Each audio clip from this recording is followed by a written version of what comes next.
Everyone, I'm meteorologist Charlie Ironmonger. Thank you so much for joining me today for your 4 p.m. news and weather update from the First Alert Desk.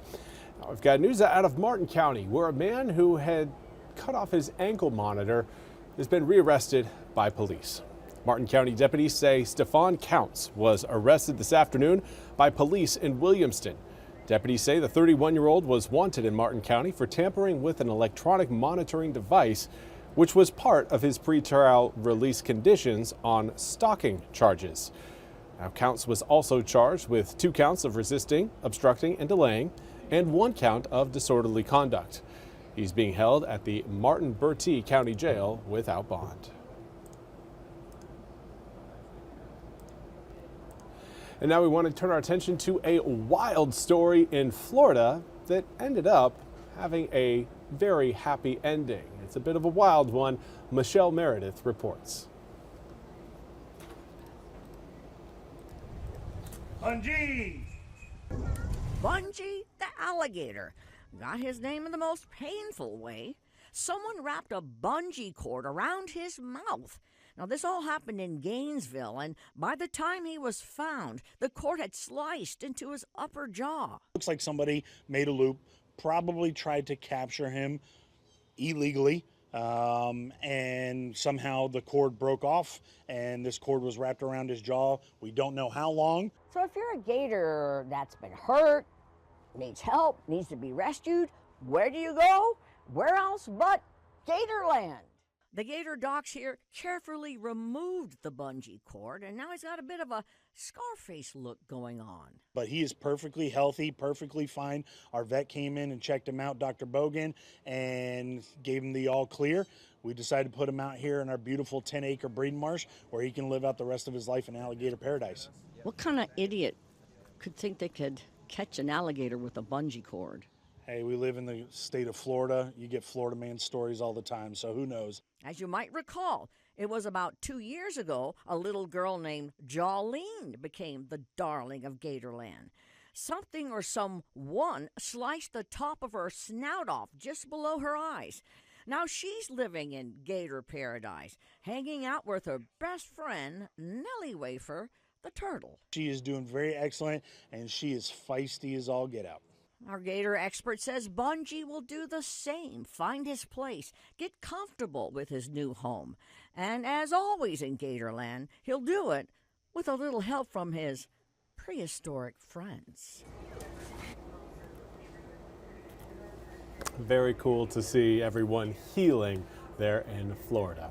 Now, I do want to highlight your weather forecast today. It's been hot, it's been humid, and we've got a repeat on the way coming up for tomorrow. Another hot one for your Thursday. Right now, this is what it looks like outside through our sanitary restaurant cam in Morehead City. Feels like 94 degrees outside. Current air temp reading at 84 degrees. So that humidity, it packs a punch. South-southwesterly wind right now blowing in at about 22 miles an hour, sustained.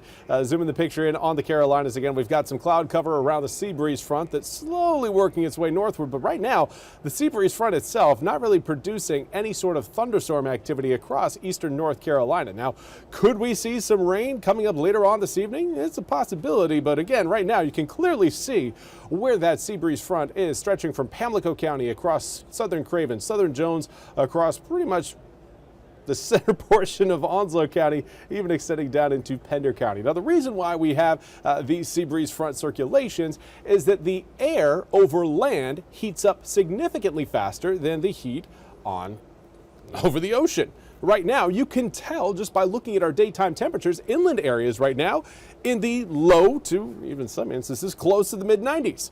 Along the coast, Hatteras right now, 83 degrees, 84 in Beaufort. Cooler air is present as you get closer to the ocean, and it's that temperature difference that creates that circulation. The hot air over land, it rises. All that cold air over the ocean rushes in to take its place. All that hot air, as it rises up, it cools down, but now there's an area of low pressure over here. It goes over here, falls down over the ocean, and it kind of creates that circular motion that eventually leads to some pop-up showers and thunderstorms just that time of year. So let's get back to your forecast. Here's what it feels like outside right now. Feels like we are in the triple digits in Oriental, Kinston, Swan Quarter, Stumpy Point, Plymouth, Windsor, Edenton, and Roanoke Rapids. We're going to see more of the triple digits coming up into this weekend, more so into next week.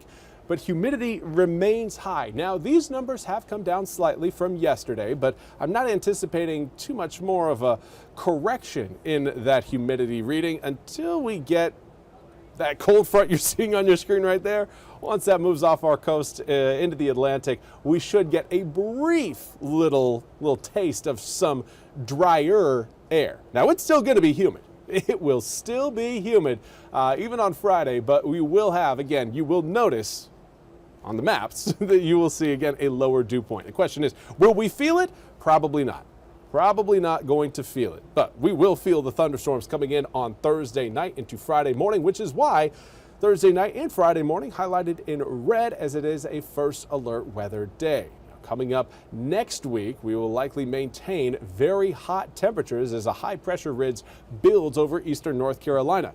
That will keep air temperatures in the mid to even upper 90s, and with high humidity could force that heat index to reach between around 105 to 110 degrees. Hot enough again to create some dangerous conditions for some who are heat sensitive. That's all we have time for today's 4 p.m. news and weather update from the First Alert Desk. I want to thank you all so much for joining me today. We'll be back with more news and weather coming up at 7:10 a.m. tomorrow morning with Jim and Gigi. Until then, I hope you all have a fantastic day.